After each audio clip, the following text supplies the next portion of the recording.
Hey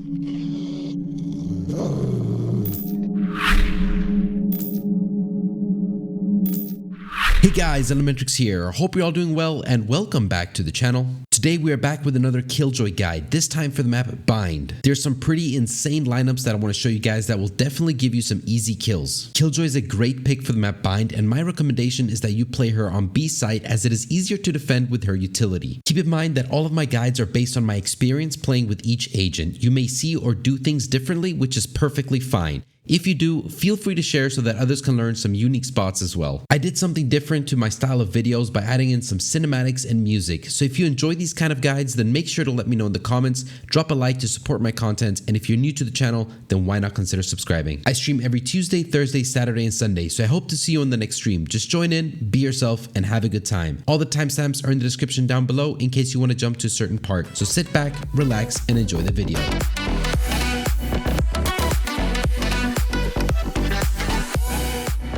Alright guys, so starting off on A site here, we're going to start off at the attacker side, and the first thing you want to do is just come into this corner over here, and all of these first three spots are going to be from this corner, and they're all going to be jump throws. So we're going to be focusing on that spot right over there, and you can see that I'm putting in the diamond or the triangle from my mouse button right into that corner. And all you want to do is do a simple jump throw. That one is going to land in U-Haul. And the reason why I have found this one to be quite effective is because as that one is traveling down, once it lands, you can trigger it, and then you can take the peek. And if the guy is feeling himself and he's going to take that peek, he's going to take damage from the nanoswarm, and you're going to be able to finish him off, or he's going to die from the nanoswarm directly. The second scenario that can happen is that he just falls back into U-Haul, and that gives your team then the room they need in order to push up. The next one is going to be for the little cubby just outside a short. Basically what you want to do here, or just outside the teleporter. And basically what you want to do is you see this little indent over here. You just, again, want to put that triangle right into that indent. It doesn't need to be pixel perfect. You can literally move it around anywhere in that area. And again, do a jump throw. And this one, I don't use very often, but I use it if I know that the enemy team is playing a Sage and they wall this off. And the Sage then tends to fall back into this corner. It's very nice to do some damage and waste her healing ability. Or if your team has already done some damage to her and she's fallen back into this corner here, then she's going to die. All right. And the last one is going to be for back of sights. Now there's going to be two of these like square electric boxes, or whatever you want to call them. And you just want to aim for the bottom part of the top one, just with your crosshair. And again, a jump throw. And that one is going to land behind boxes on a site. It's a very nice throw. And this one will help your team to push out of bathrooms and basically get an advantage on the guy that's playing behind these boxes over here. So it's three very nice ones. And I'll just tell you guys real quick that I don't use these as a proactive lineup. I use them as a reactive lineup, which basically means that I only use them if I know that an enemy is playing in that area, because I do not want to waste my kit on guessing where the enemy is, since Killjoy's kit is very effective post-plant.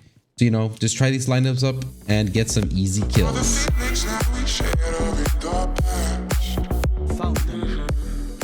Placing swarm grenade. Placing swarm grenade out. Enemy spotted on. Swarm grenade out. Variable removed. Enemy spotted. Target down. Placing swarm grenade. Enemy spotted. Placing swarm grenade. Swarm grenade out. Enemy spotted. Terminated. Swarm grenade out. I have the spike. Your relationships are never meant to last. Alright, and for these next two lineups, we're going to be looking at post-plant lineups. The very first one is just over here, outside bathrooms, and not on the boxes, but actually just in front of it.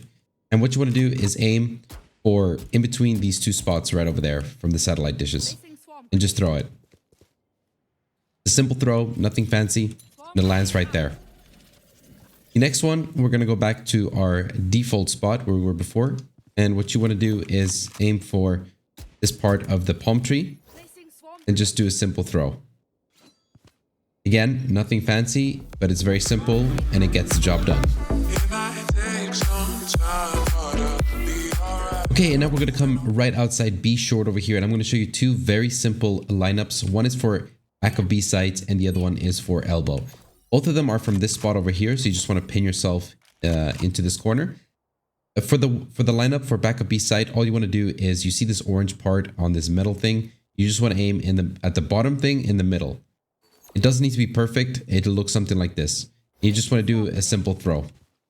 That one is very effective. It lands in the middle and back of B site. I've gotten quite a few kills like this, and I've also noticed that if I didn't get a kill, I did some pretty serious damage. The second one that's going to go into elbow, again back into this corner over here, and we're going to look at your C ability or the HUD of your C ability, and you want to aim it into this corner right over there. As you can see, I'm putting it into that corner, and you want to do a jump throw. And again, this one I wouldn't throw unless you know that there's an enemy player consistently playing here. But the one at back of B site, 9 out of 10 times there will always be a player playing there. So you can pretty much guaranteed either do some damage or get a kill. And this one here is more of a reactive one where unless you see a player, you don't throw it, right? But it looks something like this. So two very effective lineups for B sites. Placing swarm grenade. Enemy swarm grenade out. Backside. Good. We're back to A bomb site, and now defending on A bomb site has not been something that I'm like too comfortable with. I don't know quite what it is, but I haven't really found something that works every single time. It's going to be very dependent on, you know, changing up your playstyle very often or the location of where you're putting your utility. I kind of like to start off by placing it close to the choke point over here, and just to see, you know, how the enemy reacts to it, if they fall for it, or if they just destroy it immediately with their utility. If they do, if they keep destroying your kit around choke points with their utility, then what you need to do is play it much more defensive. Number one, I will always place one under this truck, a nanoswarm, just because this is a very common plant spot. And when they're planting here, you can get an easy kill on the guy planting. The second thing that you could either do is put another nanoswarm somewhere towards over here, or you could put one over here. It's really depends on what you prefer. And again, when all this is happening, you want to play very defensive, because once you lose U-Haul or once you lose this part of sight, that's when you have your utility here and you can activate it and go for an easy kill.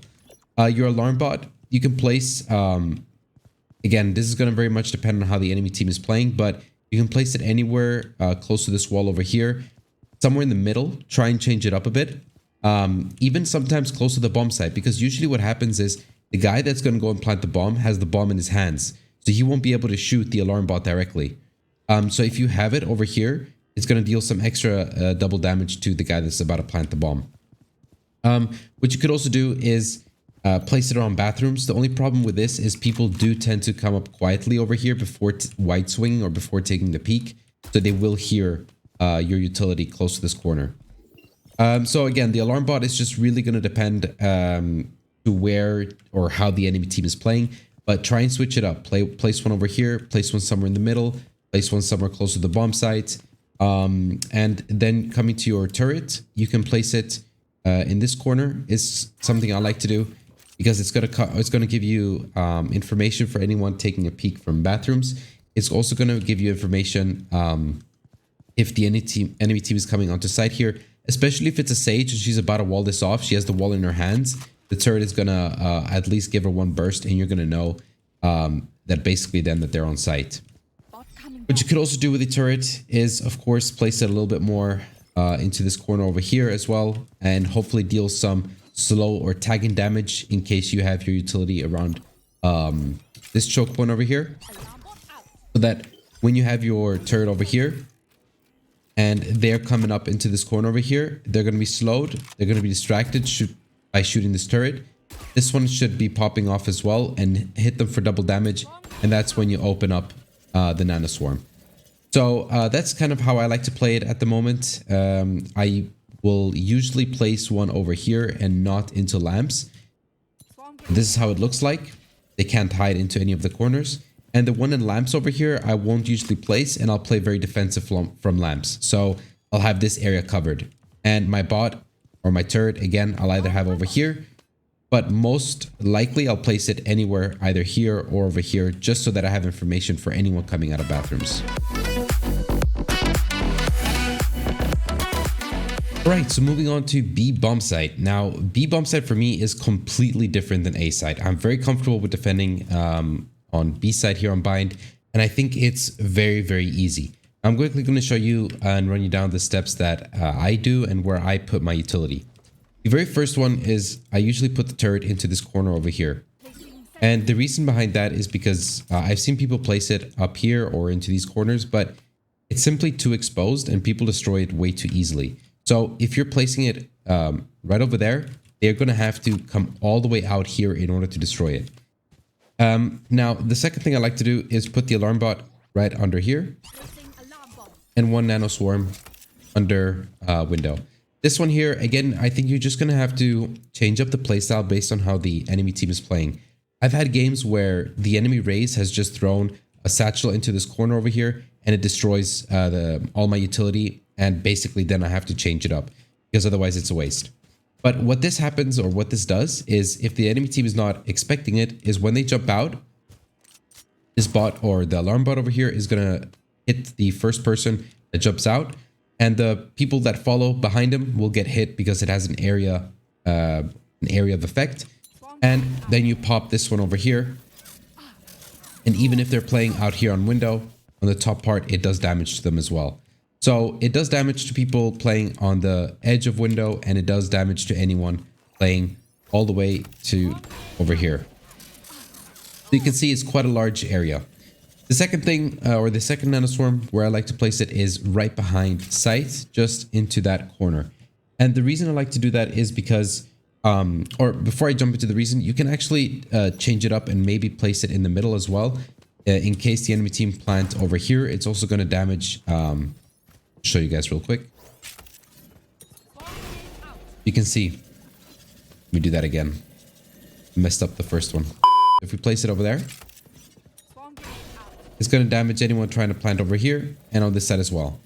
Now, again, changing it up is what works best. I personally place it here because this spot is so much more common than the other one, and it's basically a guaranteed kill because when they're planting here, they're not going to have enough time to run out because of how large the circle is. And the one that I place in the back of the site over here, I kind of leave until I hear the spike being planted. And I always play very defensive into elbow. And the reason this turret is here is because anyone that is deciding to push up into elbow is going to get, or I'm going to get notified by the turret. Or if they have already pushed out and they are already on site, then I have that information and I can give that to my team. When I hear the spike going down, I just pop this one. And I think like 8 out of 10 times, I'm going to get a kill over here.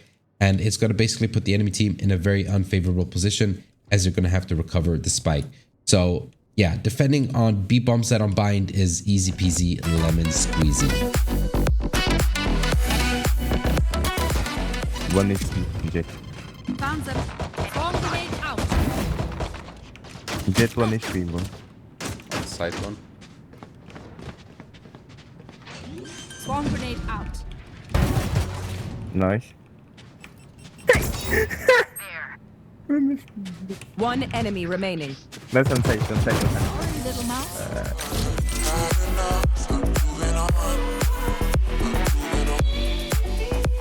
But anyways, guys, that's it for this video. I hope you enjoyed it and found it useful. If you did, then you already know what to do. And if you're new to the channel and you really enjoy this kind of content, then why not consider subscribing? So take care, stay safe, and I'll talk to you guys later.